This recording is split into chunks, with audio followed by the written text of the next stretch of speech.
Oh yeah, the gals. I've been wanting you to hear this song, Sam. This one's old. This is an oldie right here. Hey Josie, sit down. Sit down, baby. What's up, Troy? What's up, Troy? Boys, Troy's. Hey Josie, chill out. You there, bro? Yeah, this shit hard, bro. Hey, shit. When the podcast supposed to start? Podcast. Yeah. Let's start right now. Oh, shit. Oh, my bad. Let's get it going, man. Welcome to the Secret Stash.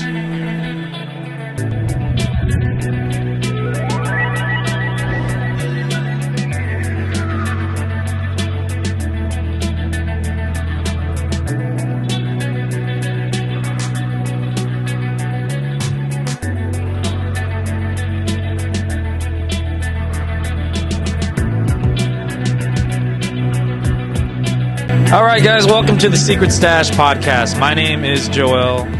This is Sam. I'm joined with Troy as well. Yo. This is our this is a show that we're going to be doing. Our goal is to do it weekly, and you know, I'm really glad that I'm very fortunate that I get to do it with my friends here at the Secret Stash. The Secret Stash it's a great place to be. It's all inclusive. I mean, hey, everybody that comes to Secret Stash is welcome. We're here and we're excited to get this thing going. Yeah, dogs. Yeah, we're excited. This is gonna be a fun podcast. The song that you're listening to is actually an original song that I produced. It's been out it hasn't been out anywhere, but it's been a thing. It's been recorded for a couple years now, probably 4 or 5 years. Yeah, man. And it's dope too. Thanks, man. Yeah, I just letting it kind of play in the background, but my goal with this podcast is really because with this show is I want to put my music out. I've just have a lot of music that's just been sitting probably the last 6-7 years, and I'm just kind of probably even longer than that. Like I'm just tired of not putting it out there, and this is my goal for the show is to start the episode with a new track.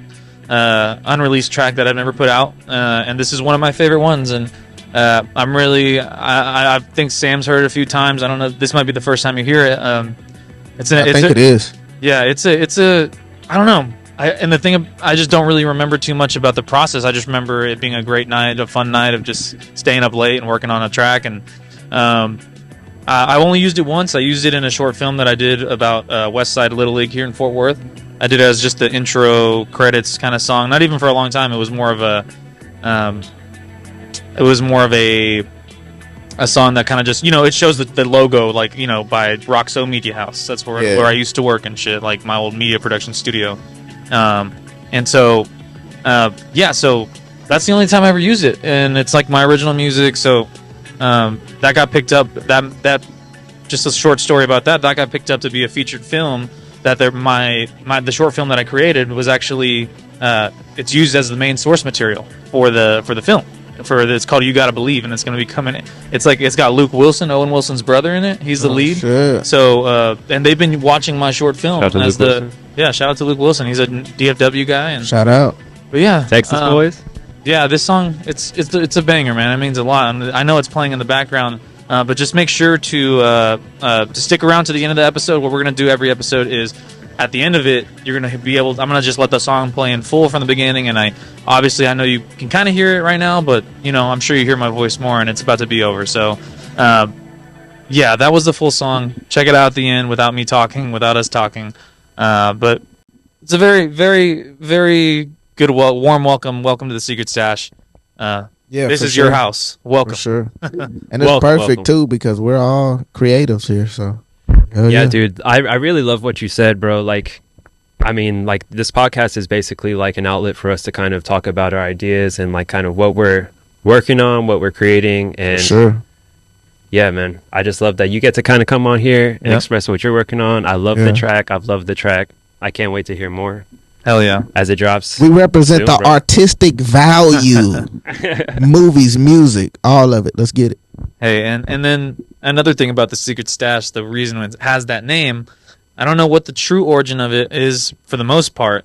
But the whole stash thing came from we were like, we like to have a drink when we talk, and that's when we talk more. And So it kind of gave us the idea to do the podcast in general. A little So line of coke, a little shot of heroin. Sure. Get some crack in there. everything besides all of that.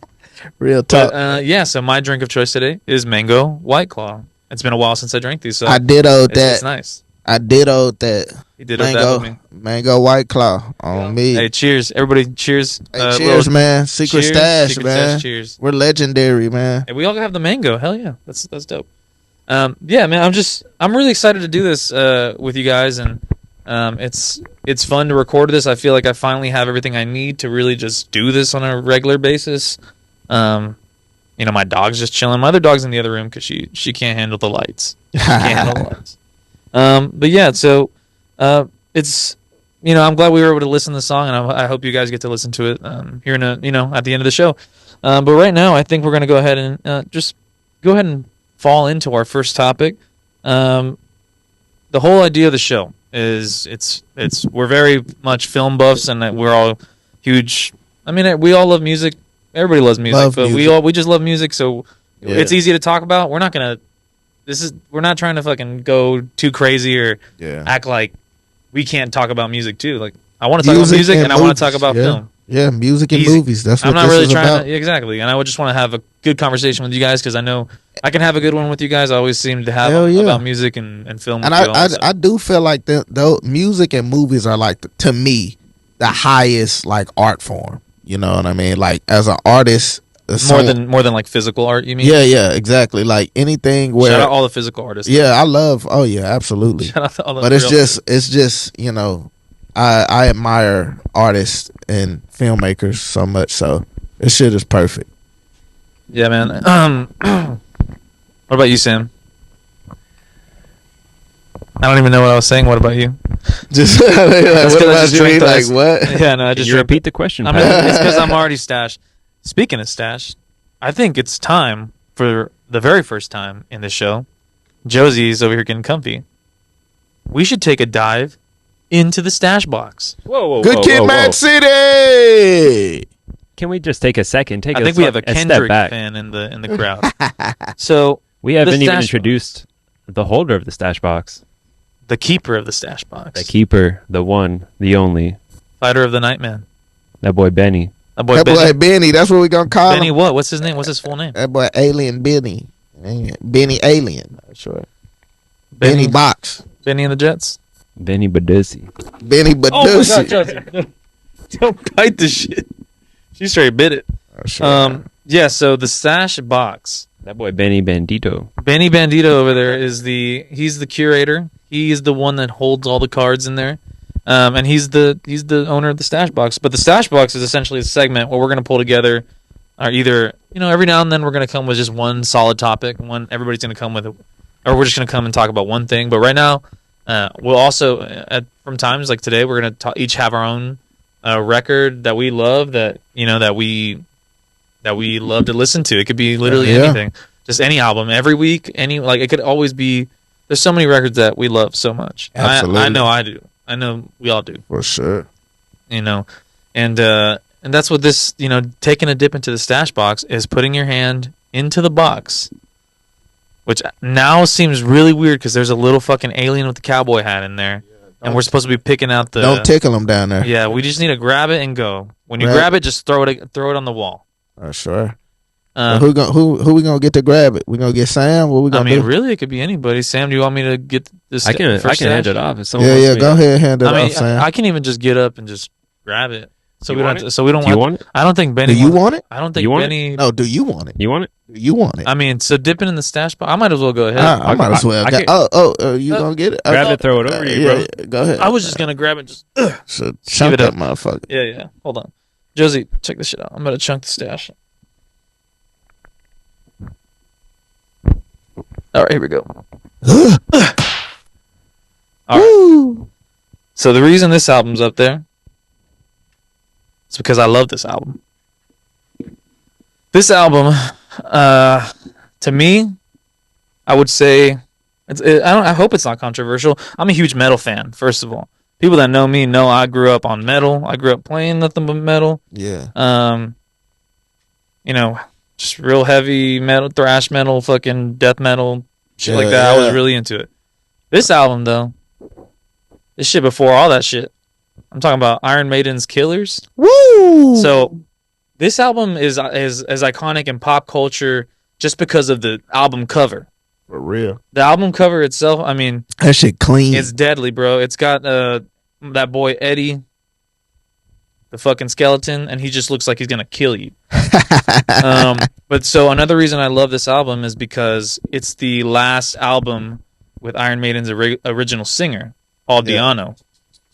But to me, man, this fucking album, if you love fucking pure, just like, break it down. What you like about it? It's a very raw record. The first Iron Maiden record was mixed really weird, and it kind of sounds like Queen a little bit in the sense that it's kind of flat in the sense that like the way they mixed the record. What year it dropped? Do you know off the top of your head? Killers was, I think, 81. Oh yeah, that's a classic. 80 man. maybe. That's before a lot of y'all were born. A lot of y'all wasn't even born then. I can check really quick. I wasn't even born then. It was Paul. So yeah, it has to have been. Hey, fact checker Louis, check that for us. Let's check it. Killers 15 rematch. Oh, can't play that. So I don't want to get. We got about 10 seconds. Yeah, no, I was right. 81. 81. Okay, yeah, okay, you were correct on that. So, yeah, man, break it down, man. What you like? It's a fucking groovy, I might have to check it record. out. It's very heavy, but it has some it's got some just heavy ass influences. It even has a real crazy punk influence on this on the song. Shit. I think Another Life is what it's called. Yeah. But the album for me, the thing is, Iron Maiden was really defined for the most part later in their career when they got Bruce Dickinson as a new singer, who is his fucking awesome singer. His records are awesome as hell. You know, Paul Di'Anno was just a different type of singer. Even the band was a different type of band in the late 70s, early 80s. They were like they were like a fucking almost like Motorhead to me because like the way they would be on stage, not necessarily their sound, but the way they'd be on stage. Like, it felt a lot heavier because they had the fucking pyrotechnics, the smoke, the big Eddie head at the back. Like they were some of the first people to really incorporate that theatrical stuff. You know, Alice Cooper really early on too, but the thing about that record is just very, very much to me, it could be the best Iron Maiden album, and it doesn't even have the real singer that was there for the most of the time. Yeah. And it's just like, but I still, a lot of the times, I'm like, I put it up again. I always do this because I'm a huge Maiden fan. I went to my first Iron Maiden show when I was 13 years old. Yeah. You know, I'm a big fan of their music, and especially their early stuff, and really anything from the 80s is just incredible. Like, that's just... You can't beat that. You would have been lucky to live. I wish I could have been 17, 18 years old watching in the 80s, being able to go to their concerts type shit. Yeah. And so the record is fucking awesome. Like it has an energy that none of the albums have because it's the second album. It's the first one they weren't super happy with how it came out. So the second one they were like, motherfucker, we're gonna make this. So you say it's a different lead, a different singer. So the first two albums are the one Paul Di'Anno. Yeah. Everything after that, other than a few albums in the 90s. You say it didn't mess it up at all when they switched. It went fucking crazy because the next because the third record was fucking crazy. Like Number of the Beast was a crazy follow up to do shit like that. Yeah. Like, and then you got Peace of Mind. Like you got like in the 80s, bro, from the 80 to like 80 fucking 88. Because with the Somewhere in Time record that I showed you is like 86, 88, somewhere around there. And they were still dropping hits, bro. Yeah. But this is a real heavy record, a real fun record, a real fast one. Oh shit. And I'm a big guy on energy. And when they're recording these songs, they're all in their early 20s. They're like 21 years old. They're fucking so they're just running with this shit, you know? Something Except about for that Nico. energy. Maybe Nico's older. He's probably in his 30s, or Nico wasn't there. The Clive Burr, the drummer on those records, that's part of the reason I'm a drummer. So part of the reason I love those albums is because Clive Burr, he passed away, rest in peace. One of the greatest drummers of all time, bro. That played on the Number of the Beast records too. So like he played with this new singer too, and so like his drumming influence is huge on me, but especially on that record, it's fucking razor sharp. It's fast. Sheesh. It's timing. It's a lot of being in the pocket the whole time. And so musically and sonically, the record is crazy good. It's super good. Always recommend Killers. If no one's ever listened to the Iron Maiden Killers record, It's been out for over 40 fucking years, and it literally is. You can listen today, and you're just like, "This is one of the best things I've ever heard." Hey, you swear to God, bro. You put me on it because I want to check it out. Like that energy, something about those metal, them type of albums, man. Like the energy just makes you want to just fucking rave or something. You know what I'm saying? Yeah, man. Like roof, yeah. So I'm definitely gonna check that out. And I feel like you've listened to it, right? Dude, I really love what you brought up with like the whole theatrics about it, because I feel like Iron Maiden's one of those bands, especially with this album, especially like with this cover, that kind of like set up the precedent of every like kind of like metal band to come. Like you got like like Motley Crue, you got like fucking any Judas Priest, any band that came after that wanted to do something theatrical, it all even Priest. I mean, Priest was before them. Shit, Priest, they got all their influence from Priest most of the time. But bands like we'll be right back. Bands like Metallica. And Slayer and those motherfuckers, they said, I know that Slayer was a Iron Maiden cover band. It's crazy, because that's how they got their start, fucking covering Phantom of the Opera. Right.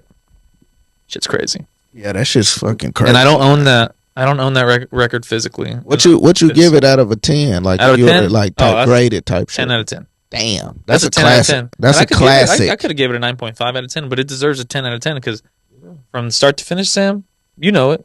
I know you've listened to Killers.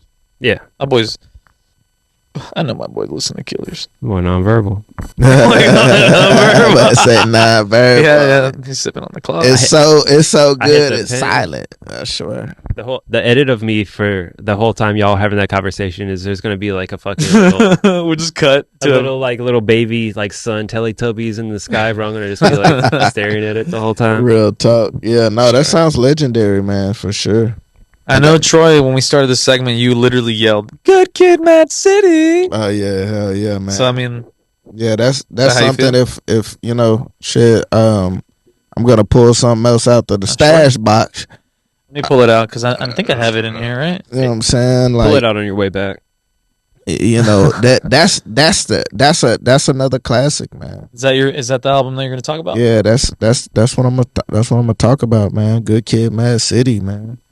Look at this, you know, the most original cover art you could find. Well, a damn van, minivan, dude. Backseat freestyle in the backseat of that. That's right. I'm sure they hotboxed the shit out of that. Yeah, they did. No, this was Kendrick's debut album, and it's a lot, being talked about these days with Kendrick Lamar and Drake and all this other shit. But this album though is probably one of the best debut albums in hip hop. It was it was a masterpiece. It's not too many albums where I could say, even albums that I love, where I could say, you know what, I liked every single song. I could just kind of let it play. This is one of those, and what I like about it is I'm a storyteller. I like writing. I like writing stories. I like reading stories. I like watching movies, and I love music that also tells stories. And this feels like a big damn story. You know what I'm saying? Like every track, it feels like it's kind of you getting a description of this guy's life in this story. So if you don't, it's like you're reading a script with an instrumental behind it. Right, exactly, 100%. And I think that's what made me respect it more, because so many albums these days are like, it's just a bunch of random stuff that people want to talk about, which is cool, but there's not enough of like storytelling, and there's not enough of like just explaining, giving someone a description of who you are as a person just by listening to music. That's very true. I always think about that too, like in the sense of like, this is your introductory, your first version of yourself, like as a personality in the public. Yeah. Like you're literally like, not necessarily, well, obviously when you're in the underground, you develop a community, you develop a fan base, and that's like, there's still probably thousands of people that already knew about Kendrick at that point. Yeah. When this came out. But when this came out, I mean, it was a time where, I was in high school, so I remember that shit just playing, man. I remember everybody, doing, playing, swimming pools and that was the fucking song. Like, I don't know, this album really, and not, the entire album in general, but, I I remember just being. It reminds me of a lot about like about high school because I remember this shit just playing. That's like crazy. when it was. Yeah. That's Like when it lot. was going on. Yeah. And I like it because I love, and this is a weird thing about me. I love when the title matches the actual music or the album as a whole. The title was called Good Kid, Mad City. And if you listen to the album, it's literally about a good kid in this fucked up environment that he's in that, you know, that could have led him down the wrong paths. And not like you get a little bit of that in each song. You know what I'm saying? Like each song I can say, okay, I see why it's called Good Kid, Mad City by every single song in the album, you know? Sheesh. So, Money Trees, bro. That was a fucking banger. Money Trees is a banger, bro. It is a banger. Yeah, man, sure. Money Trees, and they sampled fucking Beach House, bro. I could go. I could put you on Beach House. That's my band, bro. I've been listening to them since fucking Teen Dream came out, bro. That's how you know, like music, real music, man. You gonna sample it, whatever, you know, bro, genre, whatever. Yeah. Who produced that shit? I don't think it says, but. Trying to remember who the hell produced that beat because it might have been Dre. I'm not sure, but it might have been Dre. It was a smart sample because it's so easy. Yeah, bitch. Yeah, bitch. Yeah, sure. That shit was really. That was just it's a very impressive album. Yeah, but you can be lyrical and impressive, but you can also not be catchy. But everything about the songs were very much composed to be very catchy. And I think. His catchiness was, and he was real smart because his catchiness was on the singles. If you notice that, where it was like, Money okay, Trees, this is where I need to be, right. This is where I need to be catchy with the songs that are going to be on the radio. But I think with the rest of the songs, he didn't care about that. Like he didn't care about trying to be catchy or, you know, have something that's gonna be. He just wanted to make a good fucking, like one of the songs, I believe it's the intro. He's just rapping and telling a story. He's done not even no course. You know what I mean? Yeah. Like, and so I just respected it, man. It was a great album and I loved it. Fuck yeah, dude. Stash Box. That boy getting stashed. He just cracked open another fucking Ruby Grip. Sure. Baby. Let's go. I just cracked it out. Stash Box. My boy Benny got me. I just want to add on, bro. Looking over like the track list of that, you've got so many like you're saying the singles and everything. It's almost like for me that's the sound of like the 2010s in hip hop. Oh, absolutely, like absolutely. It brings to mind like the XXL freestyle, like that type of era. Like every track that was dropping, like artists like A$AP Rocky, like fucking Problems, one like all that shit, One Train, like all everything that was dropping around there, bro. Like that album is like it's part like of an embodiment of that era. Yeah, it's no, like the 100%. soundtrack to that type of era. 100%, 100%. Hell yeah, Sam. Is that what that was? That wraps mine. That wraps it up. Yeah, that wraps. That was shout out Good Kid, Mad City. Shout out Killers. Those are two. Imagine you ain't never listened. I mean, somehow. I mean, Good Kid, Mad City. I feel like a lot. I mean, if you haven't listened to it, absolutely listen to it. If you haven't, and same with Killers. Absolutely do it. Absolutely do it. And the thing about it is, and that's why this podcast is the best podcast you can find. A metal song. You're about to get a metal album, a rap album. Because we represent, you know, diversity here. You know, we got a metal album and a hip hop album. Don't be surprised if you hear a blues album get mentioned on here or any genre of music, because we like all music. Sure. Sam, do you have something to pull out from the stash box? I do. Oh shit! Stashed up. Now should we like cut? Because I really don't. We are gonna go to commercial break. Oh shit! When we come back, Sam's gonna pull out something from the stash box. But what'll it be? We don't know. But we'll be right back, guys. We're gonna go into the fucking stash house. We'll be right back.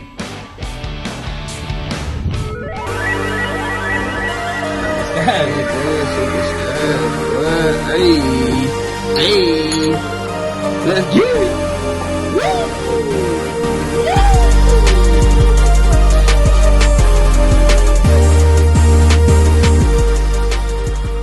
All right, we back, y'all. Shit, we had to go on a little break, get some things right. You know what I'm saying? We was just about to talk about my boy Sam, his pick for the stash box. Yep. Vinyl. Let's get it. What you got for us, Sam? What's up, Sam? I do actually have one. Now that you mention it. Hell yeah. We've been waiting for it. So what I'm going to pull from the stash box, my boy Benny's going to help me out. Benny Bandito. He's going to pull out. Benny and the Jets. What we got in here? Let's see, Benny. Pull it out. So I've got Unknown Pleasures, Joy Division right here. Shit. This is a big one for me just because I listen to this one all the time. It's one that kind of brings me back to whenever I was first starting to get into music. My cousin put me onto this, as she did to everything else, anything cool. Yeah.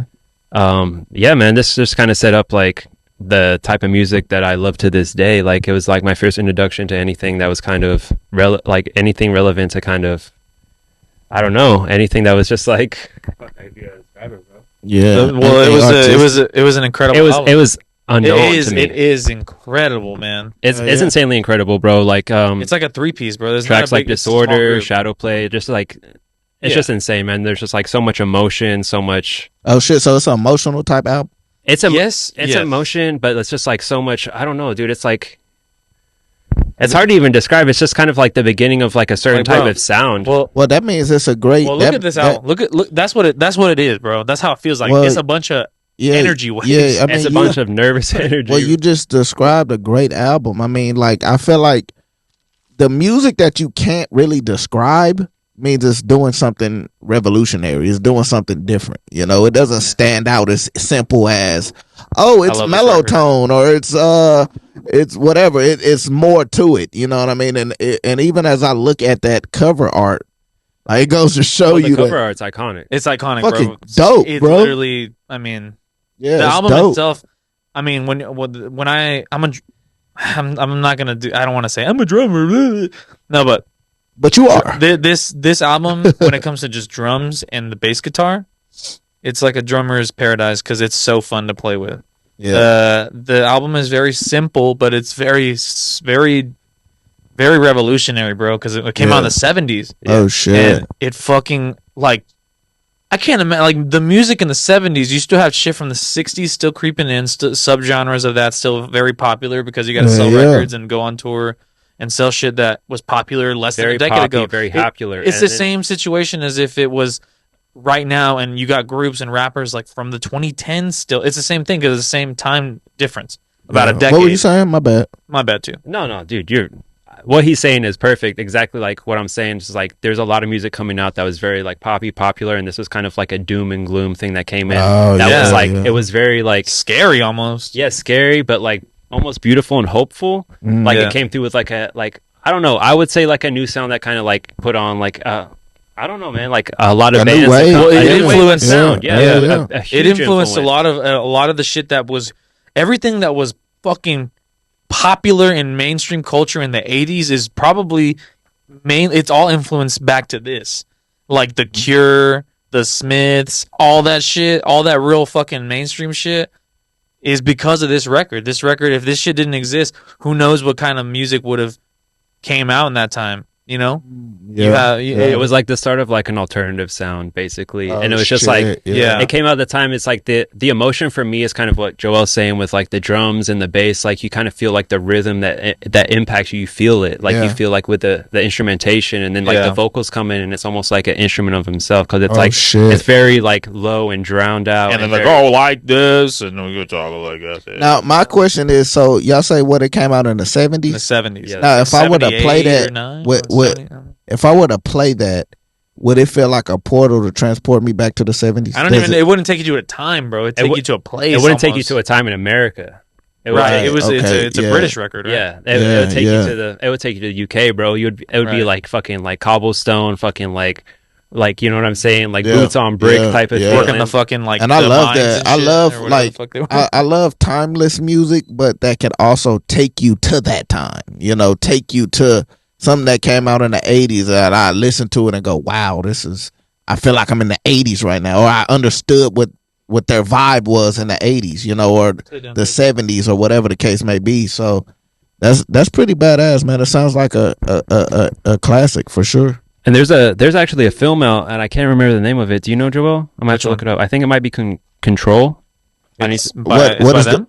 It's a film about them, or It's about the band and basically how they came to be, and like the vocalist, and just like kind of more focused on him and like his backstory. Shit. And it's great because he had like such a unique stage presence, and the way like I said, it's kind of like an innovative like band that kind of like started a lot of like the whole alternative wave. So yeah, he comes in and he's kind of like this guy like performs and they're playing this music, but he's very like stiff and kind of like like wow. Yeah, it's like, yeah, dude, a lot of the emotion comes from the performance and the like the instruments and like the way the vocals are delivered, and like the lyrics are just so like bleak and dude, it just that sounds badass. It's crazy, bro. It's crazy. Because to be honest, like the only other band that I can think of that's for me was just as impactful when I first listened to them was like Killing Joke.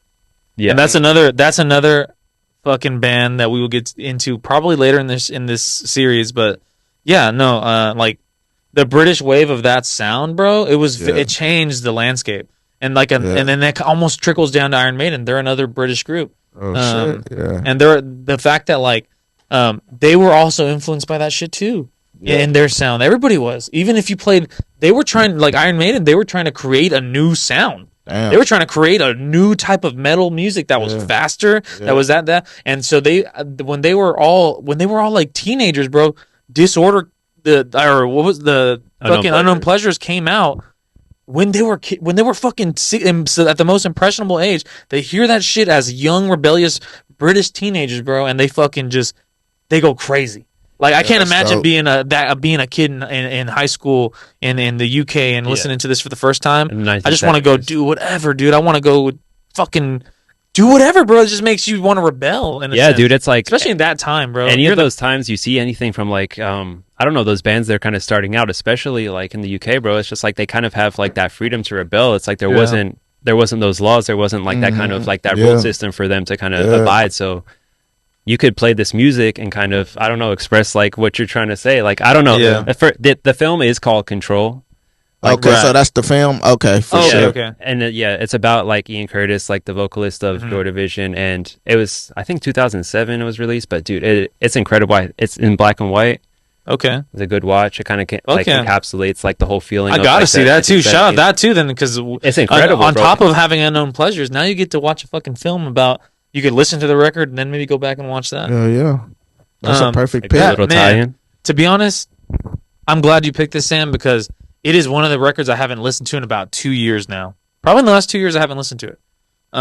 But throughout maybe, especially COVID, beginning of COVID, I mean, this music is super influential. It's very like it's a band that does things very minimalistic, but it's so pronounced. It's so like out there. It's so like fuck. Like, how did you fuck? Yeah. How did you? Oh my god. Yeah. Oh my god. Like, how did they come up with that shit in the 70s? Well, that's what I'm saying about like Ian Curtis, bro. Like the way that his stage performance, I feel like kind of set up like the front man like persona of how they come up there, and they're like, I can kind of be like, I'm performing outside of the band. Like this is like the soundtrack going on, but like I'm kind of like doing my own show aside from like everyone doing their own thing on instruments. No, like that. And it's crazy though, because I think you know when you made something special when you inspired. Bro, they were here in DFW very like less than, hey, watch out, Josie. They were here in DFW like less than a year ago, or maybe a year ago, something like that. Because I had some friends go see him, and I was like, that's crazy. They just went to go see fucking Joy Division. That's crazy. Shit, dude. I can't even imagine what he would be like. Shout out my dogs, bro. My dog Josie going crazy. Hey, for all my dogs. She spilled some of my White Claw on me. It's okay. But yeah, for all my dogs, that's 3 really good albums to pull out of the stash box. For the first stash box, to be honest, that's pretty good. That's a pretty solid album. You know, like, if you're listening right now, thank you so much, first of all, for listening. We can't be more thankful enough for you guys to just be listening to us. We're over here rambling. We're having a couple drinks. Like, we're definitely, we're hanging out. And listen, the thing about the stash box is we're not trying to pick albums that everybody's gonna like. We're not even trying to pick albums that each other will like. Some of these were coming up on the fly. That's a part of the whole idea of music is that to each his own, and we might say pick an album that y'all think is trash. Let us know it's trash. I'm down to listen to some bad albums too. Yeah, I might pick a movie that both of these people think is trash, but hey, it's a great discussion, and music is meant to be discussed in that way. Absolutely, and just to I think that's a good way to wrap dude, it. and I would love to get into more of that, of kind of like bringing up maybe albums or movies, like maybe like a movie that you don't think either of us have heard of, that you really fuck with, that you want us to kind of know about, and like the vice versa, and we can come back the next week and be like, yo, watch that movie and chop it up. Yeah, for sure. This show's going to continue to evolve, but to wrap up our first music segment like that was a lot of fun. I'm not going to lie, that music segment, that was a lot of fun. And thank you so much again. We're not done yet. We're actually going into film next, but we're gonna go ahead and take a real quick break as I throw the ball up very high, at least as high as I can in my house. And I'm gonna just try to see if Josie can catch it. But thank you so much for listening. We're having a great time so far. It's us 4, actually 5, but Pepper's in the other room. I could really give a fuck if y'all listen. Exactly. Alien. And shout out Benny, bro. Benny's fucking going Benny crazy. the alien. Turn him around. He kind of asleep or some shit. Exactly. Yeah. Benny, what do you got to say, bro? That boy look like we done got my boy drunk. Hey, hold on. Hey, he's drunk. Hey, what do you got to say, Benny? What do you got to say? Oh my God, bro, Benny going crazy. The boy Benny going crazy, bro. All right, guys. He passed out. That boy gone, man. Hey, never mind that boy Benny, man. I sure. He's God. He's hanging in. He's hanging in there. All right, we're gonna be right back, guys.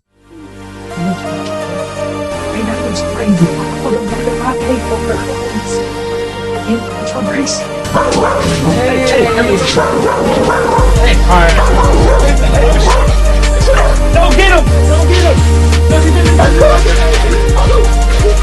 Oh no.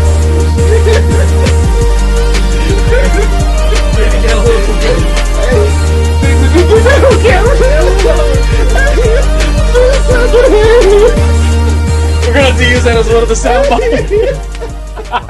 And welcome back to the Secret Stash. I'm here with Sam. I'm here with Troy and Josie. And we got Waz. We got Waz. We got the boy Waz. Anyway, we're so glad to be back and starting out the second half of the show. The second half of the show is probably we're just gonna go ahead and dive into the world of film, of feature films, and that starts our next segment. Filming in progress. Filming We're in going to be progress, talking baby. about Filming in film progress, in all baby. types of way. Film Okay. that inspires us. Yeah. Film that Yeah. we've been watching, and film that we're excited to see in the future. All right. Yes. I agree. I like the title. I like filming in progress because Me too. a lot of the movies that we will be talking about are in progress. I mean, Yeah. fucking, As well as our own. What else can I fucking say? Or they was once in progress. I mean, every movie that's made at one point was in progress. Absolutely. That's what I say. And it's crazy. It reminds me of that time that we're all like the three-headed Cerberus protecting the Sorcerer's Stone. Do you remember that? Yeah, and That was Harry crazy. fucking Potter. I was the goofy one. You were the serious one, and Troy was like the kind of lackadaisical one. Yeah. Dude, Harry came in there, and Hermione. I don't know. Yeah. We don't have to get into that. Yeah. But we know what he's talking about for sure. I know that you know. Hell yeah, dude. You know. Oh yeah, the girls. Hey, get out of here. Anyway, This fucking guy. I love I like the title. Like I said, filming in progress.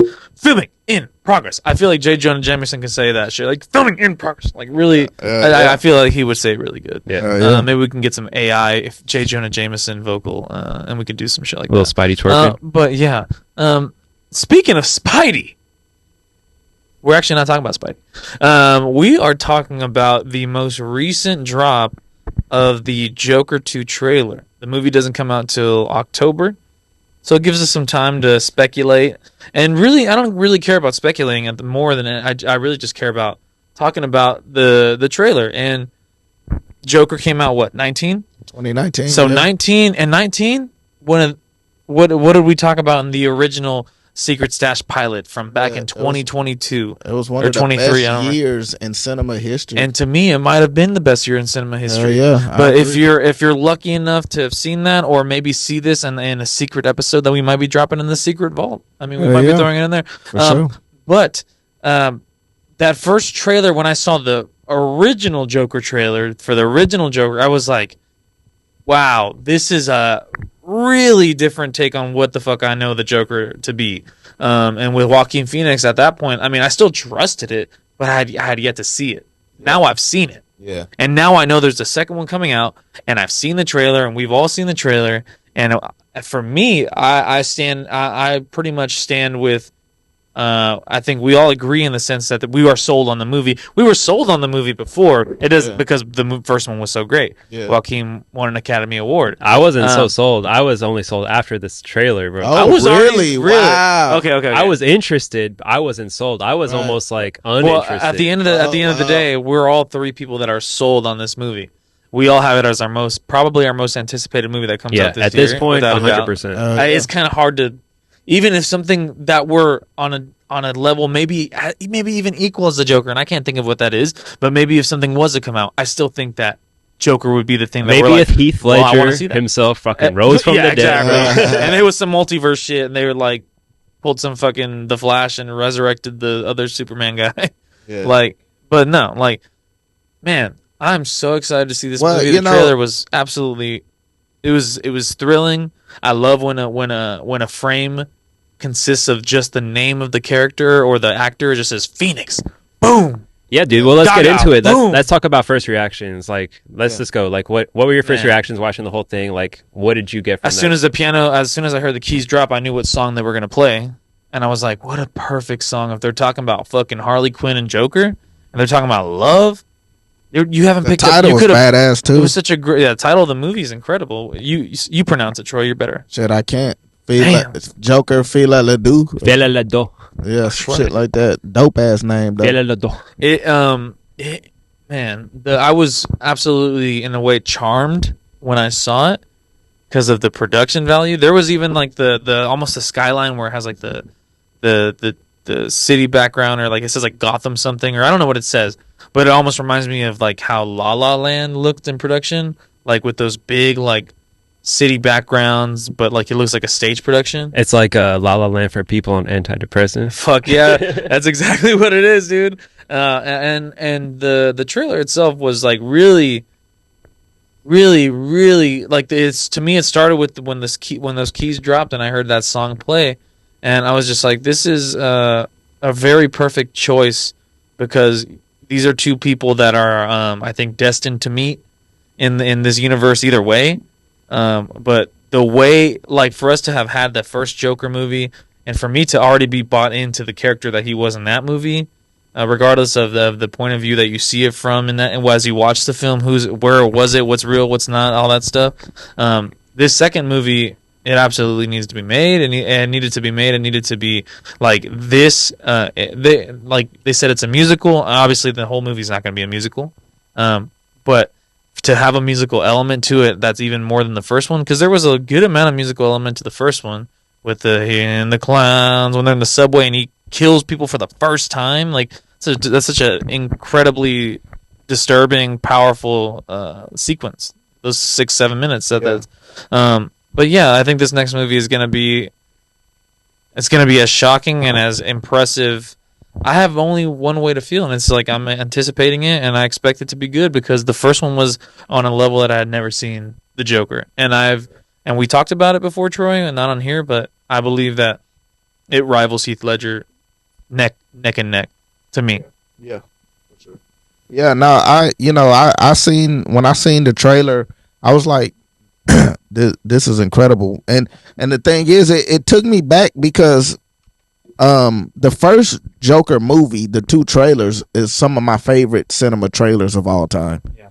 And for this one to come out, it's they picked right up where because it was only two Joker trailers. It was the first one, and then it was that second trailer. That was it. It didn't have 4 or 5 fucking trailers, and it had 2. And this trailer to be so good, it rivals those 2 trailers from the first Joker. It was just right.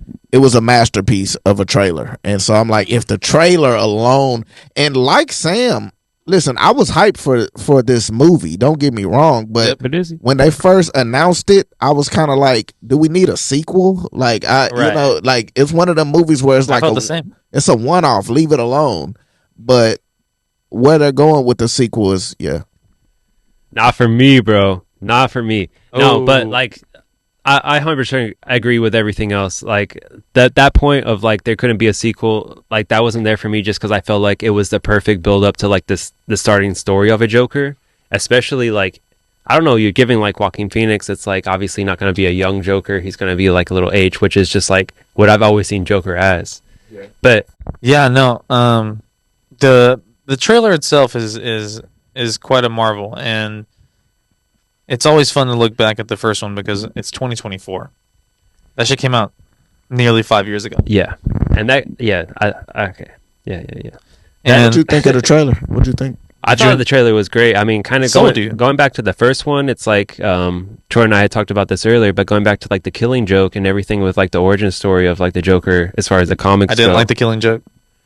The movie. The movie was trash. Yeah, but like the comic. the origin story, obviously pulling from that Right. is more kind of what I'm referring to. Just kind of like taking that approach of it and kind of doing like the slow build to the Joker of kind of as opposed to introducing him as like the fucking zany purple green. You know what I mean? It's just like the different approach of kind of like the slow build of the Joker, and that's why I feel like seeing this trailer, I don't know, it kind of gave me like I said before that, I was like interested. It was like a Joker 2 musical. Right. Obviously, like inspired. Was it when you heard musical that you were just kind of like confused and thrown off? Absolutely, yeah. Because you expected like 2 hours of a musical. I was expecting something like a Grease, like fucking Hairspray, like musical, but like I should have known better, obviously. Like this, the first Joker was more grounded in reality as far as like Joker stories go. So I should have expected that, but yeah, dude, my first reaction. Troy, is your mic working? Yeah, yep. All right. Your first reaction? You liked it? I thought it was cool. I mean, you're gonna go see it. We all went to see Batman together, and we have a picture. And fuck it, throw the picture up there. Bam. But yeah, dude, like the trailer, like kind of blew it away from me because like we had talked about before, and I was like, I'm interested in the idea of like this whole Joker concept being a musical, but I don't know how they're gonna play it off. Yeah. See, I think what they're gonna do is I don't think they're going full La La Land musical. No way.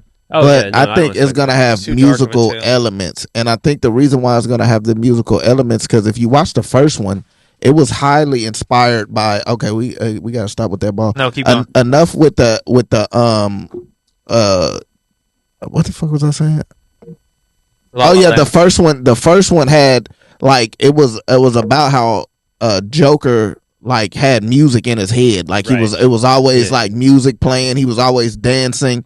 So it worked well with it worked like the idea of a musical works well from what they were doing in the first and the way they mentioned it in the trailer too with like the second film is like they're kind of talking about music being like a form of expression or like a way of coping with certain things, so it kind of like it all draws it back to like music in your head and building up like this false reality that's guided by like this soundtrack. Exactly. So yeah, dude, like I really love like the idea of like the second film as it came in, like that second trailer, as it came in and I like actually saw it because I was against the idea, not even against it, I was just like more. What, the first Joker? No. What second trailer? Oh, the second trailer. Oh, you mean the trailer to this movie, the second Joker? Right. Yeah. Okay. Yeah. After the first one and kind of getting that idea, obviously the first one wasn't a musical, but it had like a lot of musical elements. Right.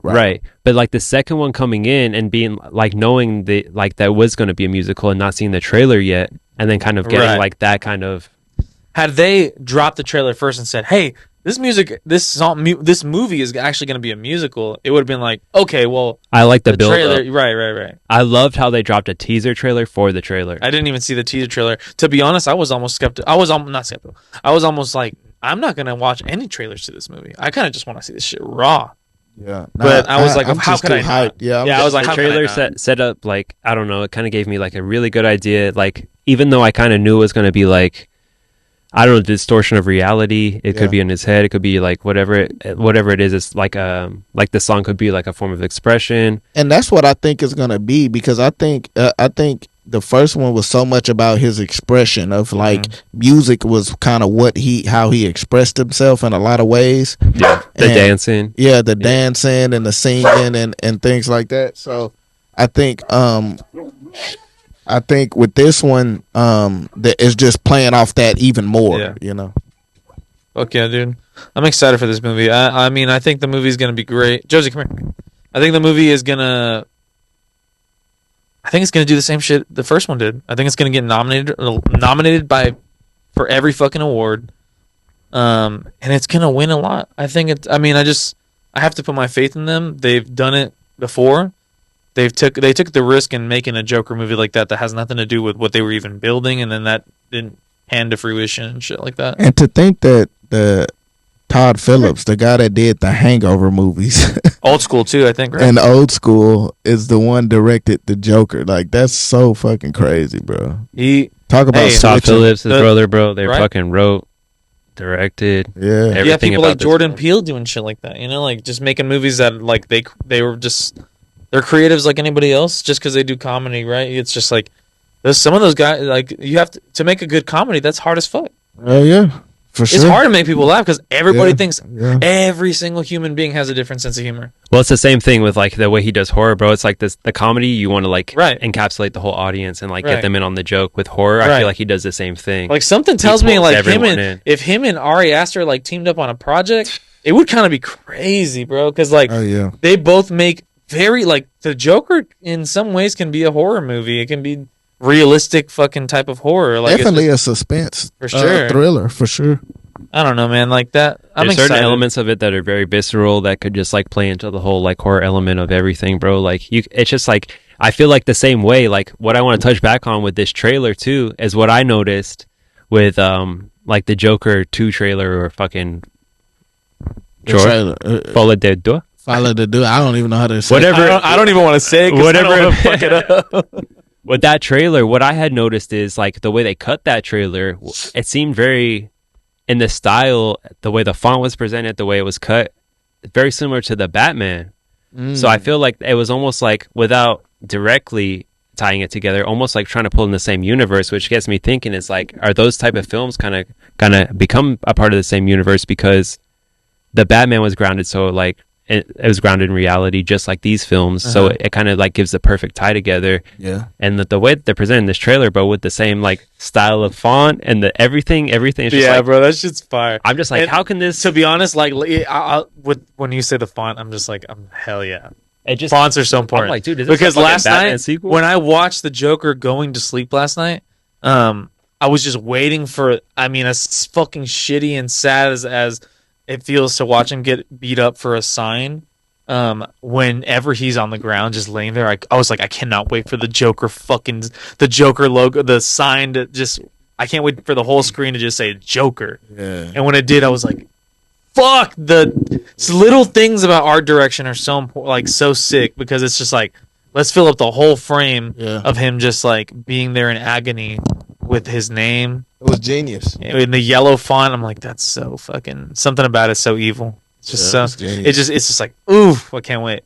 Yeah, man. Yeah. I think it's gonna be so psychological. So much of this movie is gonna be about like what is in his head and what is real life, you know. And like you could tell there were certain scenes that were definitely in his head, you know, where he's like, and it's dope as fuck. If anybody has read The Dark Knight Returns, where Joker wears the all white, Damn. they did like a homage to that, where he's in the all white or whatever, and he's like on this badass stage. You could tell that that's like in his head, you know. You could tell just how perfect it is, you know, how it just It's like building up the persona of the Joker for himself. for himself, yeah, you know. And then you could tell the crazy. scenes where it's probably more real, like real is it's like he doesn't have the full white makeup on. It's like he has it's like most of his regular face. And I could tell that's probably how they're gonna differentiate.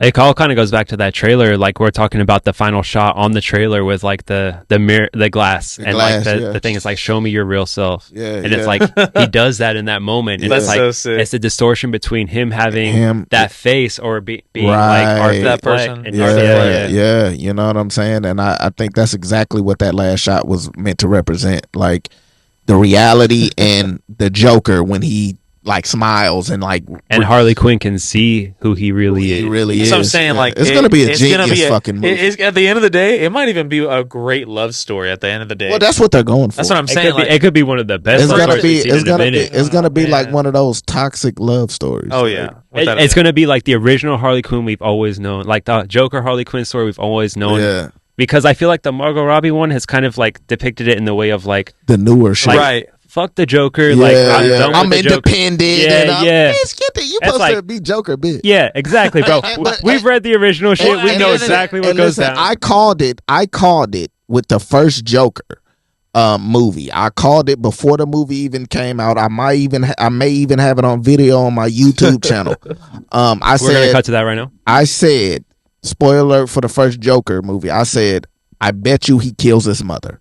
I bet because it's fucking psycho. We gotta go back to that. We gotta cut to that. Yeah, it's some psycho shit that I feel like a character like the Joker would do, and then sure enough, Joker kills his mother in the movie. Right. I will not be surprised if Joker ends up killing Harley Quinn at the end, because nobody thinks they will, and this isn't like the Marvel or DC where it's meant to like carry on for 20 more. That could start in today. Yeah, they want to do it where that's how it felt with the first Joker. They're not trying to give Lady Gaga her own fucking Harley Quinn. Right? And I think they're gonna want to shock you. This isn't even a part of the DCEU. No, it's not exactly. And I think they're for shock value. You know, if you're invested in same way you were invested with him and his mother in the first one. It's like, damn, his mother, man. Like, and then when it happens, you're like, this is my fucking Joker. Yeah, when he kills her, I think I'm sure something like that will happen, or vice versa. She might kill his ass. Yeah. And to be honest, having a conversation like this with two people that are diehard DC fans, I remember one time going to Sam's house in Austin, and he had all these Batman figures, and he was like, "Hey, bro, you got to send these to Troy," because I remember because we had already done this podcast with my cousin Lewis about what did we do? We did the Suicide Squad. We did Justice League. Zack Snyder, and then the Batman, on the night of the premiere. Yeah. Hell yeah, and we were super tired. Cut to that, fun thumbnails. Right? Hell yeah, but I'm talking to two of the biggest DC fans. I'm missing Tony. Honestly, Tony would be a great guest on this podcast. Maybe one day we'll get Tony in here because he's a big comic book fan. Couple of comic book nerds, couple of fucking Batman. And he definitely is a comic reader. Like, he's not just a superhero. Like, he definitely reads the comics and stuff. And I actually think he likes the comics more than the. Oh, absolutely. Well, the comics are fucking. X-Men fan. Obviously, the comics are great for backstory, but they also the way that they release them ties into everything that's releasing and like with film. So it all ties in, bro. So like they really like make comics kind of. Yeah, all include. You showed me. You had like the bat. You had like the Bat Who Laughs or something. Like, you had like these 3 different covers for them when you showed me. Hey, I had to get those. But I got all those collector editions. Hit me up if you want to buy that shit. I was like, when I went to his house, I was like, and I remember sending Troy pictures on my phone. I was like, man, like, my friend Sam's got all this DC shit. I was like, man, you two would fucking be so cool with each other if y'all ever met. And it's crazy that we both was in Austin and shit. We're both in Fort Worth. Exactly. Hell yeah. Exactly. And that's what I'm saying. Like, having these types of conversations. Hey, we're gonna do some Batman trivia on here one time, bro. Hey, we gotta do a Batman Jeopardy or a DC Jeopardy or something like that. Well, dress as our favorite Batman. Pull up, bro. Fucking answer some questions. Sure, bro. I'm gonna pull up in my. Where is she? I'm gonna pull up in. Ooh, I got too many favorite Batman costumes. I'll be one of them, though. Yeah. Hey, Batman Beyond. Batman Beyond. We still need a movie. We need a Batman Beyond. We need a Batman Beyond movie without a doubt. Batman Beyond, the Spider-Verse style. I swear. Honestly, yes. You know that was supposed to be. They were pitching that. The people who made Spider-Verse pitched the Batman Beyond movie. They turned it down. Damn. It's just crazy, bro. Well, I'd be so hyped for that. Let's just go ahead and dive into our last real topic that we have. This is going to be a recurring segment. It's not going to be a major topic most of the time, but like when we're talking about this is the secret stash. This is the secret stash. We got Benny here. We got Sam. Yeah, he's tripping out, man. He's feeling a little insecure. He said, "Does my cowboy hat look right?" And I was like, "Dude, of course it fucking looks right, man." Yeah, I mean, dude, bro, you're the guy. Thing is, Benny, good, bro. The thing Chill. Is, exactly. And the thing is, Benny has friends that will fix his hat, fix his posture. We'll make sure he stays good. Because as long as he's in the stash box, he's fine, man. He's fine. He's as safe as any. He's more safe than us. I don't know, dude. He's a little bit worried because he was like, Josie is kind of fucking like, it's just kind of getting crazy on me earlier, bro. I don't feel Josie safe. almost attacked it. Josie's been on a rampage tonight. He's been keeping his fucking side. I'm sure you guys saw that commercial. Hey, he looks scared straight. Remember earlier he was slumped. Now he's scared straight. He doesn't want to go sleep. He doesn't want his guard down, bro. I swear. Exactly. He saw what almost happened earlier. I mean, you all saw what happened earlier. Sure, bro. But yeah, so. This last real topic that we're gonna have recurring, and Josie's trying to talk. Just have her talking shit. Exactly. Hey, hell do no. A voice. Hell no. Exactly. So we love to watch movies. We love to listen to music. This next segment and last segment of the night is going to be called The Secret Menu. Yes, The Secret Menu. This is a segment where we talk about, secret menu, the food that is in film, the food that you eat when you're at the movies type shit. This whole segment is all about how food and movies and enjoyment, how food is so important in that enjoyment when you're really just disfrutando is what we say in Spanish. It's like you're really enjoying it, you're really soaking it all in. And so when I have some topics here I have them on my phone, since I have the whole show structure on my phone. I always want to start the thing with what snack gets your creative juices going? Man, snack wise, I probably. Ooh, nice. Shit, man. That's how I feel when I get a good snack. Creative juices, man. I always want something that's like some sweets. You know what I'm saying? Sure. Like something for sure sweet, not savory, not chips. I don't think chips get me creative. No. Chips. I'm not gonna. It's for my creativity, chips. I need something that's sugary, something that's gonna get me excited, something that's gonna give me energy, give you a jolt, a temporary jolt. Yeah, a jolt. You know what I mean? And I think something sweet, it just keeps me up. You know what I'm saying? Like, all right. So yeah. So what's your sweet treat? Shit. I'll probably go with candy, but I'm a big. My favorite is like banana pudding. Banana pudding? Anybody that know me know I love that banana pudding, nigga. I eat banana pudding, right? Candy, bro. Hey. He said candy. Hey, listen. I thought you said candy. Then you said banana pudding. No, because look, that's what gets your creative. Because I was at candy. I'm like, yeah, candy, but then I thought of banana pudding. I was fuck candy, bro. I will take banana pudding because banana pudding for me is one of my favorite desserts of all time. It's a sweet treat. It's my favorite dessert, bro, and it's hard for me to talk about sweets and then not mention banana pudding. You said sweet, so I guess I'll go ahead and go to mine. Is my sweet treat is I guess if you're gonna go fucking cakes and shit or whatever. Yeah. I'm gonna go the strawberry shortcake ice cream. Ooh. With the cookie crumbles on the outside. Woo. I'll go to CVS. The Rocky Road style? I like the strawberry. The strawberry kind. Yeah, but the Rocky Road is representational of the little rocks. It's fine. Oh yeah. Yeah, for sure. But the strawberry shortcake is just better. So that for sure is definitely. I'll go to CVS, pick up a six pack of that shit, bro, and just go home and start fucking recording some shit or tracking a beat. Maybe. Yeah. It gets me creative, I guess. Sam, what's your creative snack? For my creative snack, I don't eat a snack because I like to stay creative and focus. All right. Man, that's a diss to us. He's saying y'all ass not focused when y'all eat that. I just don't like banana pudding and shit. Like y'all ain't focused.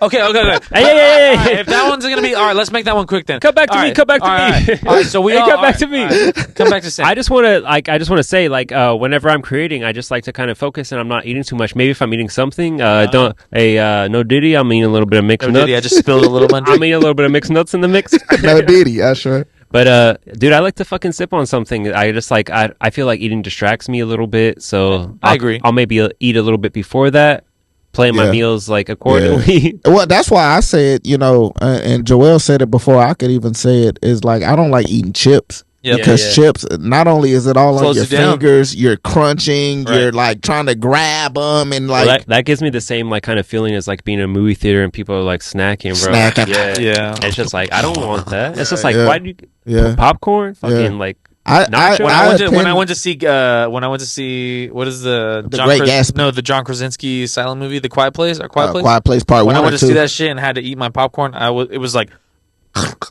Well, something In about any theater, bro. popcorn. It's Something like Minecraft. about popcorn. Maybe because it's so like connected with like popcorn doesn't bother me. Just because I like it's Nachos though. but nachos. When we're seeing. Well, speaking of fucking food in movies, Thank you, Tostitos. what snack can you not go to the movies without?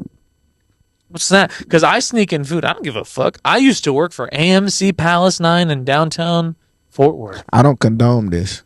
But I still sneak shit in I everywhere I still go. I do. Everywhere I go. Fuck the movie prices. Yeah, What is a snack you can't go to the movies without? Or just whatever you buy at the movies. What can't you not go to the movies and not get? Man, this don't sound so fucking cliche, but popcorn. Same. Popcorn, bro. If Like I don't have popcorn, it's, it's not the movies. like no Diddy. I love it like buttery. Yep. You know, and Layered. Yeah, Yeah, dude, I was just later. thinking about. Guess what I mean? Dude, I told you not to fucking mention that. All right, we got to cut baby Benny out the show alien, now. shut up, Oh alien. my god. Yeah, go ahead, my bad. Sorry about that. What I bro. like about the movies, Twizzlers. Damn. I'm a Twizzlers fan too. I know a lot of people hate Twizzlers, but I actually really, really love Twizzlers, Well, the answer. I feel like Lemmy from Wake Motorhead. me up on the other side. Hey, Yeah, no, Twizzlers are goated. never made it as a wise man. I mean, I actually just agreed with Troy. So you say Twizzlers, he says popcorn. I don't say Me? Twizzlers, bro. Okay, what do you say? I want to hear yours first, though. Damn, now I'm like, what the fuck? Why did you say Twizzlers? I like Twizzlers, though. I like Twizzlers. Then mine That's would it. be popcorn too? No. Nachos are great too, but to be honest, no, hell number no. one thing at the that I can take or buy, No Diddy hot dogs. Nerds gummy clusters. Ooh, them hoes go crazy. Those are the best candy to be invented in the last 5 years. I always get them. Incredible. What's that candy that got the circle in the middle and it's like they have them at AMC. Like I used to get them Circle every in the time. middle. They got the circle. You could put them on a ring finger or something. What are them called, bro? They're like they're fruity. Circle. They're fruity. Pause. Lifesavers? They're like Lifesavers, but they're gummy version. Like they're gummies. Like Lifesavers Like gummies? Peachios or something? They're like they look like Lifesavers, but they're gummies. Peach rings or what? Yeah, but not the peach rings though. The other ones. They even have 2 different colors, nigga. Oh no! Dang, they're at like every movie theater. AMC. Lifesavers. I thought they were I said Lifesavers. Well, because aren't the Lifesavers hard though? No, there's Pause. no. Gummy, They got too. gummy ones with the two colli- different the colors. collision? Yeah, the okay. collision. Yeah, Let's go. okay, Shout out Collisions, so bro. those are Shout out, Lifesavers. Hey, bro. put the yeah. collisions up. Okay, yeah. Shout out collisions, bro. Yeah, We them love hoes that. go Shout out Collisions over there, too. hard. I bro. fuck with those. I also fuck with the sour punch straws. Oh my them- god! yeah, I yeah. fuck with Power Sour Punch, and when I was a What's kid, that Power Sour hey, Punch? Power When sour. I was a That's kid, it. that was the treat that the teacher they made the ones you could give out to the little individual size the ones. little wraps. And so if you did good in class, boy, you get like 6 of them bitches. I'd be like, hell yeah! Yeah, And my mom yeah. was a teacher, so I would just go raid her candy cabinet and get I the fucking swear, bro. sour punch straws. That's a win. Sour punch straws, I agree. That's an absolute elite snack at the box office. Yeah, that's a win, bro. All right, Heck yeah. food and film, real quick. Let's make this one a quick one. Real quick. What? Your favorite dishes in like a movie Well, yeah. or like TV show, anything, bro. Anything you Yeah, thought that was delectable, you Right. would just want to devour on the spot. Right. Like you saw, you're just like, I have to have this right And now. its significance and legacy in that film, because I heard you mention one off camera earlier, and I just want you to elaborate on that one. Yeah, shit. Goodfellas, man. When he making the pasta. What the fuck was he making? The chili. He was making like a baked. I don't remember. What I was really he don't making? remember. He was making the sauce. The sauce. Yeah, he was making the sauce with the garlic. Yeah, With the and, razor thing garlic. Yeah, he was making the sauce, man, and I that moment, that scene was so legendary because he's all fucking coked out, he's paranoid, and he's dealing with so many things, but he's still worried about the sauce, He's Right. bro. focused on the recipe. Like, yeah, the recipe, and It's listen, not good. It's not good. and there's a lot of people in this world that don't simple. like Italian food. I love love Italian food. You better love some Italian food. I We hit swear, that bro. bitch. So like Put the bow on it. all those moments, I was like, man, I'm sure that fucking sauce finna be. Troy's bro. had my chicken palm. Oh, that chicken palm different. I made bro. a chicken palm. One That time. chicken palm could have been in Goodfellas. I Bro, swear. I have a baked ziti in the fridge right now. My God, that sounds Literally. stupid. ziti in the That fridge sounds right now. stupid, bro. It's crazy. So yeah, man, that'll be mine. That Goodfellas scene with the whole sauce. Man, I'm really, to be honest, this is a real on the spot one. I'm really trying to think of it because I'm like, dishes that I saw in a movie. Like, there's very few, and maybe even a snack, or maybe even like, Oh, have you seen Chef? I have not seen Chef, the one with Real quick, there's this moment, right? We were talking Thank about God. grilled cheese earlier, my goodness, it's this moment. Like, and it's crazy because in the Chef movie, he's Shout out to Jon Favreau. Shout out to Jon Favreau. Shout out. And Honestly, that movie made me hungry. yeah, I like have an answer to that. like in that movie, he's making all these dope ass dishes and stuff, and then he makes this regular ass grilled cheese sandwich. I saw but the it burger. wasn't I saw regular. the burger scene. Incredible scene, bro. But it wasn't a regular grilled cheese. That shit looked good. He put like 3 different cheeses on it. Bitch. I saw the scene where she asked him to make me a regular ass American cheeseburger, and he like he makes that shit, and she's like, "Fuck, this is the best burger I ever had."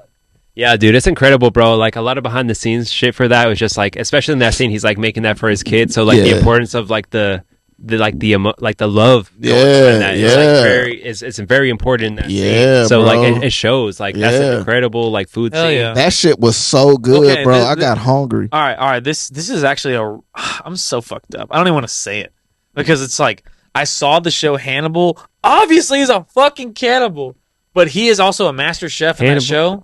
This is some of the most fucked up shit I've ever seen on a show, but it was so well done by my boy Mikkelsen, Mads Mikkelsen, right? Yeah. Like that. First of all, if you've never seen Hannibal, it's incredible. Watch Hannibal. It's such a great show. It's a show. I didn't even know. Oh yeah, I never incredible. Watched it. Yeah, and I'm a movie guy. But he's making these shit he's making these recipes like Iron Chef type shit. Like it looks incredible, and he's feeding people this shit, you know. But like the fucking food that he creates in that show, obviously it's human flesh, but it looks like how Chef is, or what is the movie called? The movie. So wait.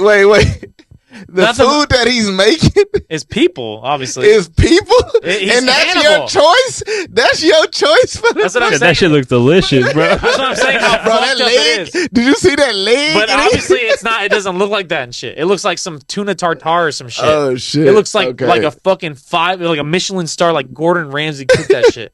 It's crazy. Like you watch the show and tell me I'm thinking any different. Obviously. Yeah, for sure. Like it's obviously different. What's the movie with the girl from fucking the chess show? The Dune 2. What the fuck? I'm literally Argentina. I'm fucking like, Anna.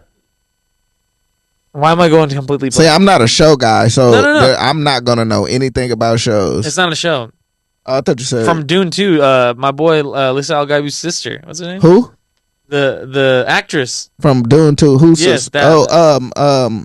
from that was in Oppenheimer too. Yes. Oh fuck, what was her name? Anna Taylor-Joy. Anna Taylor-Joy. Anna Taylor-Joy, bro. How am I going? Anna. Is it Anna or Ann? Anna Taylor-Joy. Okay.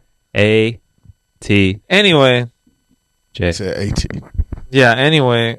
Goddamn. I wasted so much of my brain power trying to think of her goddamn name. Oh, wait a minute. Yeah. But the movie that she was in about the food, about like the cannibal chefs. What was that movie called? Do you remember? It came out like last year. With fucking Nicholas Hoult and the main chef guy. He's like a bad. It's got to be like The Kitchen or something. Something like that. Yeah. So that's another movie. The Menu. The Menu. Exactly. The Menu. Oh yeah. And so that movie is definitely like a movie that is kind of similar to Hannibal in the sense that like they tried to like glorify cannibalism in the way it looked as a presentation. You know, what was the food though? In what? And the menu, like what? Oh, the Menu. I didn't see them. That's why I haven't seen the Menu. I've seen Chef. And what? And I thought when your topic was Chef, right? Yeah, well, no, I was really originally Goodfellas, but I also thought of Chef. So when because I'm talking about specific. When you said Chef, bro, I literally thought the Menu, but I just couldn't think of the. Well, dude, kind of going title. off of that, like I don't know, like this isn't my film, but I just want to kind of go off the whole cannibal thing. Like I recently watched this movie within the past year called Fresh. Have y'all seen that with Sebastian Stan? Never. Oh no, I haven't seen it. I know which one you're talking about though. Sebastian Stan basically is like the Winter Soldier, bro. Fucking, he's gonna be playing Donald Trump in an upcoming movie called The Apprentice. Shit, there is. They have leaked photos of him as Donald Trump. No That's crazy. Check it out. But he played. He was in this movie called Fresh, where basically he was like a serial killer who captures young girls and keeps them in like a basically basement, like a little room, and he eat them slowly. What the fuck? Yeah, dude, and that's a really great film. Like tying into that of showing like up close and personal shots of basically showing human flesh as like steak or like filet mignon, like that type of shit. That's like one of those type of films where the captor has to play along with it, like she likes like what's going on to get out of there. So that's a really good one to check out. Yeah, this shit went from fucking talking about food which to food fucking that is like not actual, my like, not my mention, actual but movie I just want to tie it psychology. in. No, for real. Like, to be honest, that's how crazy. Like, that's how food can really drive the plot of an entire show. It doesn't a even have to movie. be food, bro. It could be human flesh. That's what I'm That saying. movie Bag of Bones with Timothy Chalamet. I've actually never seen Bag of Bones. Yeah, I seen that. I like that. I like that movie. It's all about fucking cannibalism, bro. Yeah. It's like those type of movies. They It's show a weird ass movie. they but it's depict that good, shit in man. almost like a delectable Or way, a normal so you thing. can understand Like, it where seems like it's normal. the character is Yeah. coming from. Yeah, Yeah, yeah. Was that your movie? No, my movie is actually Spirited Away. Oh, that boy went with a classic. That boy said Studio Ghibli food. So we talked about this earlier. We're talking about kind of like that shit, but like whenever like the first scene of kind of when they get into there and her parents are turning into pigs, it's just like they show like this delectable food and it looks so It looks like, good. It looks bro. incredible. That has the shine on it. It looks like the insane. glossiness. It's like the glossiness. It's like that was like when I saw that as a kid, bro. It's like I saw that I was like I want to eat that. Right. How about when Japan cartoons or Japanese cartoons depict food? That shit Oh, looks so fucking good, bro. And I was living in Japan at the time, like as a kid, so like that shit was just like it was what I was seeing. Like every time I'd go out, like we would go out into like the marketplace, like those were the type of foods I was seeing, and it's like I didn't eat that shit, but I would see it, and then when I saw that movie, I was like, damn, this actually looks good and delectable. Like it looks insane. Like and it kind of like it blurred that line for seeing like real market. Like meat and pigs and like real in real life, and then like showing like the way they pull up and like kind of like they're just like eating grotesquely. Like it's just like crazy, bro. They're just like swallowing that shit whole. No Diddy. It's just like what is it? No Diddy. Facts, bro. Yeah, that bro. shit look. That's great. That's great a good examples. one, bro. I wouldn't even thought of that one, but damn, that's a good one, bro. It's a good one, man. Because like even when I saw food in Pokemon, when Brock be cooking some shit up, I'd be like, yeah, dude. that boy, Well, when you that's what see he started, food in right? Dragon Ball Z, famous no juice stew. yeah, Like, damn, that bro, shit was Goku's good. eating that shit whole. He's I swear, bro. Like Exactly. all that shit looked good in them cartoons, bro. hell yeah. Well, to be honest, that was a great way to introduce the secret menu to you guys. It's going to be a recurring segment. It's not going to be there all the time. Maybe it might go every single week, or maybe we'll take a couple weeks off. There's no telling. If we can come up with some food items, even if it's one topic of something, we'll do it. The secret menu is always going to be on the menu here at the Secret Stash. And yeah, it's been a great time. I think we're going to go to one more commercial break before we call this thing a night. And then we're just going to, wrap this thing up for you guys. Thank you. If you've been listening to this far, we can't thank you enough. Sam, Troy, we're super grateful for you guys to even be tuning in at this point. If you're still listening, Yeah. Shout out to Benny. He just wanted to do a quick mention. His favorite food was fucking Say it.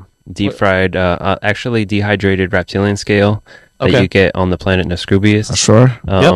that's where I would get it. Yeah, that's his favorite, bro. I think he wanted to mention it, but he's kind of crossfaded right now, so Yeah, he's kind of gone nonverbal. Benny's not moving. But shout out to Benny, man. He's here with us, and I just want to include him because he showed up. Yep. He pulled up, dude. He was a little bit late. He didn't even have to, but he literally teleported through the ceiling in this fucking cardboard box with a beam shooting and into the fucking ground, and just has been just chilling here this whole time. Been chilling. Man, Like he's been working all day, dude. He work up. I mean, dude. He's just been working. You can tell by his cowboy worked hat. doubles all week. Exactly. He's been working his ass off. y'all see them UFOs? Them UFOs. It was- Anyway, we're so glad to be in your rotation. If you're listening to us on a drive to work, on a drive back from work, maybe you listen to half of it. But we're gonna go ahead and take one last short break, and then we're gonna come back and sign off for you guys. Thank you so much for listening. If you have at this point, we'll be right back.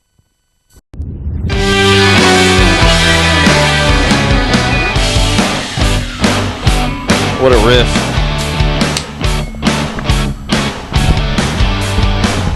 And we are back.